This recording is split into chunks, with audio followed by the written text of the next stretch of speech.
Bonjour à tous, c'est Damien. Il y a quelques jours, le sélectionneur de l'équipe de France de football a dévoilé la liste des joueurs retenus pour l'Euro. Et il y a une partie de ces joueurs qui sont réservistes. Ils sont notamment amenés à intervenir en cas de blessure. Pour réduire le risque de blessure, un joueur pourrait décider d'être moins dans l'engagement physique pendant un match. D'une part, ça ne va pas forcément réduire le risque de blessure et en plus, ça va limiter sa performance, donc ce n'est pas la bonne solution.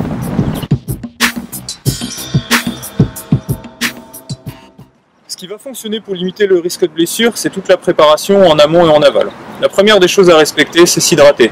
2 à 3 heures avant le début du match, il va vraiment falloir bien s'hydrater. Après, pas oublier pendant l'effort de s'hydrater régulièrement et surtout après l'effort.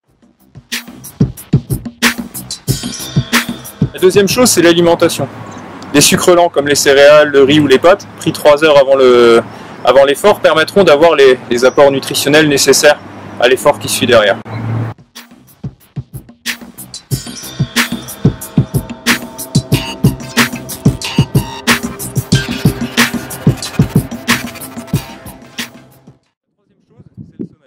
Il va falloir dormir 7 à 8 heures par nuit au minimum pour que le corps puisse bien récupérer. En plus de ça, avant une compétition, on a tendance à être stressé et le stress joue sur le sommeil.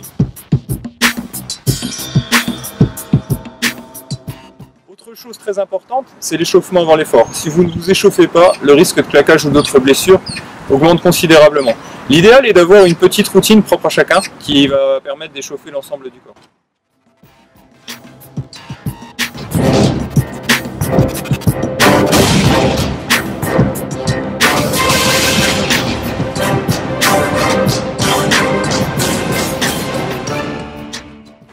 À l'issue de l'effort, il faudra vraiment prendre le temps de s'étirer.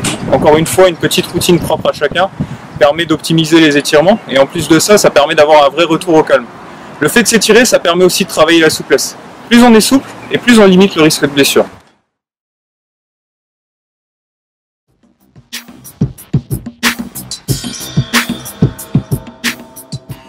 Voilà, c'est terminé pour aujourd'hui. On a pu voir comment limiter le risque de blessure pour un sportif de haut niveau. Sachez toutefois que ces principes s'appliquent aussi pour le sport loisir et que si vous respectez tous ces principes, vous limiterez grandement le risque de blessure.